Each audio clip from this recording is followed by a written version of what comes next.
Good morning, सुप्रभात, केम छो, सलाम। उम्मीद है आप सब लोग बेहतर होंगे, अपना ध्यान रख रहे होंगे। तो बताइए आप लोग है कैसे।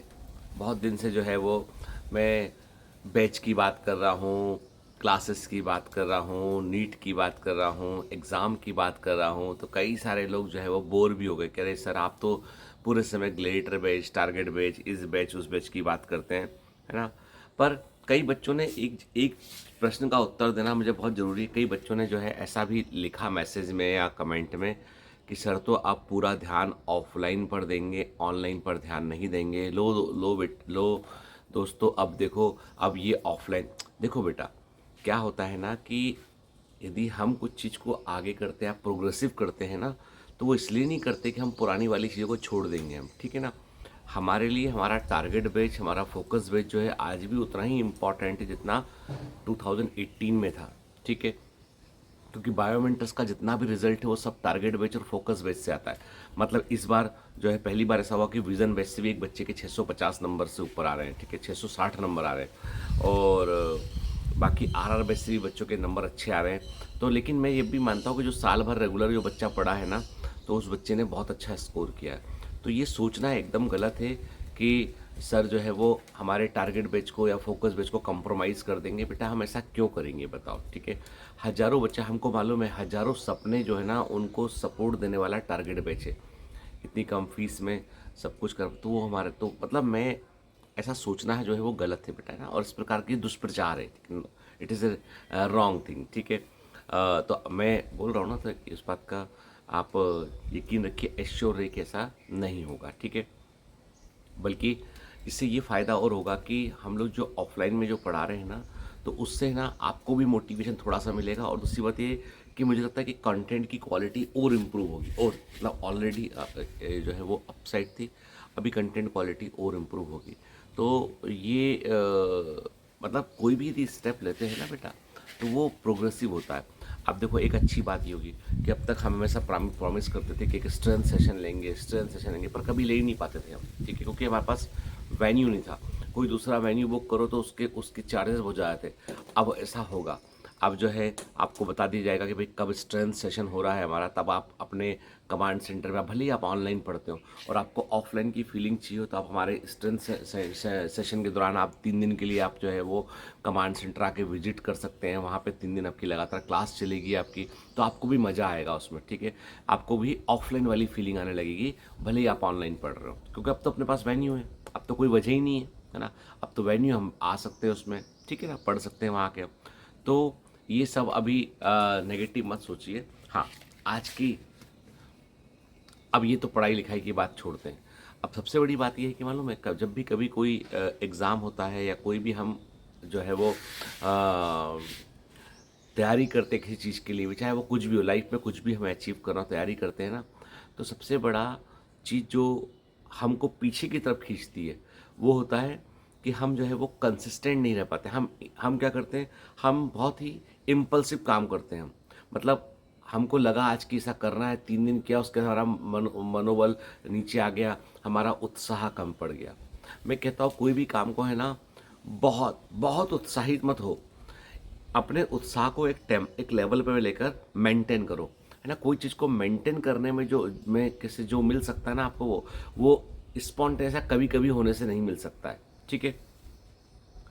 मैं कल क्लास में पढ़ा रहा था तो मैंने बच्चों को बताया कि देखो देखो बेटा, दुनिया में सबसे बड़ा जो नियम है ना वो थर्मोडायनामिक्स का नियम है, ऊष्मा गतिकी का नियम है। आप जितना पॉजिटिव एनर्जी दोगे, जितना आप बेहतर जो है वो प्रयास करोगे, उतना बेहतर आपको परिणाम मिलेगा। फिर मैंने कल बच्चों को एक बात और भी कही, मैंने कहा कि देखो बेटा, क्या होता है कि आप हमेशा 2 प्रकार सोचते हो कि ये मेरा आखिरी अटेम्प्ट है, कहीं मैं इसमें फेल ना हो जाऊँ, नहीं हो तो मेरा क्या होगा, मैं मेहनत करूँगी, मेरे को फेल नहीं होना इस बार, ऐसे मत बोलो। क्योंकि अब जब भी आपको कोई यूनिवर्स जो है, हिंदी, अंग्रेजी, उर्दू या बांग्ला, कोई दूसरी भाषा यूनिवर्स नहीं समझता है। यूनिवर्स सिर्फ समझता है पॉजिटिव वाइब्स और नेगेटिव वाइब्स। यदि आप अपने किसी भी स्टेटमेंट में आप नेगेटिव वाइब का यूज़ करोगे तो यूनिवर्स उसको नेगेटिवली लेगा और वो उसके अनुसार काम करेगा। आप ये बोलो ही मत कि मेरा आखिरी अटेम्प्ट है, मेरा नहीं हुआ तो क्या होगा, मैं क्या करूँगा, है ना, मुझे कुछ भी करना है। मतलब आपको सिर्फ इतना बोलना है कि आई एम दी बेस्ट, मैं कर सकता हूँ, और मैंने अभी तक 100% नहीं दिया था, अब मैं 100% दूंगा और मैं ज़रूर सिलेक्ट होऊंगा। आपकी कोई भी स्टेटमेंट, कोई भी बात जो है पॉजिटिव नोट पे ख़त्म होना चाहिए। आपकी कोई भी बात पॉजिटिव नोट पे ख़त्म होना चाहिए, मतलब स्टेटमेंट में एक पॉजिटिविटी होना चाहिए। बस आप एक नियम बना लो, आप एक नियम बना लो कि वॉट एवर कुछ भी आप करोगे, वो स्टेटमेंट अंत जब होगा उस स्टेटमेंट का तो वो पॉजिटिव नोट में होगा, क्योंकि यूनिवर्स जो है वो आपकी वाइब्स को महसूस कर रहा है। एक रोंडा ब्रेन्स की बड़ी अच्छी किताब है दी सीक्रेट, उसमें उन्होंने यही बताया कि यूनिवर्स को नहीं मालूम है कि आप क्या चाहते हो, उसको सिर्फ पॉजिटिव और नेगेटिव वाइब्स पता है उसको। तो आपको उसको पॉजिटिव वाइब्स देना है। पॉजिटिव वाइब्स देने का मतलब ये है कि आपका कोई भी स्टेटमेंट जो है ना सकारात्मक वाक्य पे ख़त्म होना चाहिए, पॉजिटिव स्टेटमेंट होना चाहिए, ठीक है।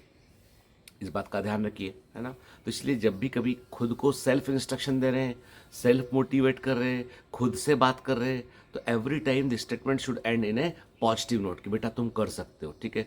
मेरे पास बहुत बच्चे आए, मिलने के लिए आए, कई बच्चे देखो, कुछ बच्चे ऐसे आए जिनको मैंने लौटा भी दिया, ग्लेटर बैच में कई बच्चे ऐसे आए जिनको मैंने लौटा भी दिया, क्योंकि मैंने देखा कि उन बच्चों से मैंने पूछा, पेरेंट्स से पूछा, मैंने बात किया, मैंने कहा नहीं बेटा देखो, है ना, अभी और इसके पीछे बड़ा कारण ये था कि बच्चों की फाइनेंशियल कंडीशन, मैंने हर बार हर बच्चे से मैंने पूछा कि बेटा इसकी फ़ीस तुम कहाँ से अरेंज करोगे, कैसे फ़ीस आएगी, है ना, क्या आपके पास प्रॉपर प्रबंध है कि साल भर रह पाओगे, फ़ीस दे पाओगे, नहीं है ना, तो ऑनलाइन जाके पढ़ो, अच्छे से पढ़ो, तुम मुझसे मिल लियो अच्छी बात है, लेकिन बेटा ऑनलाइन पढ़ो, घबराओ बिल्कुल मत, क्योंकि कंटेंट तो हमेशा सेम रहता है बेटा, है ना, सब कुछ हम कवर कर रहे हैं। वहाँ भी जो ऐसा नहीं कि वहाँ से सिलेक्शन नहीं हो रहा था, वहाँ से बहुत भर भर के सिलेक्शन हो रहा है वहाँ से, तो क्योंकि आप स्ट्रेस में रहें, आप नेगेटिव स्टेटमेंट में चले जाएं आपकी मेरे घर का क्या होगा, परिवार का क्या होगा, तो आपका आप पॉजिटिव काम नहीं कर पाएंगे। इसलिए मैंने हमेशा ये बात बोली है कि देखो बेटा, जो जो कर सकते हैं अफोर्ड वो तो आए, ठीक है, जो नहीं कर सकते स्ट्रेस में होके ना आइए आप, ठीक है, क्योंकि वो दिक्कत वाला काम है, ठीक है।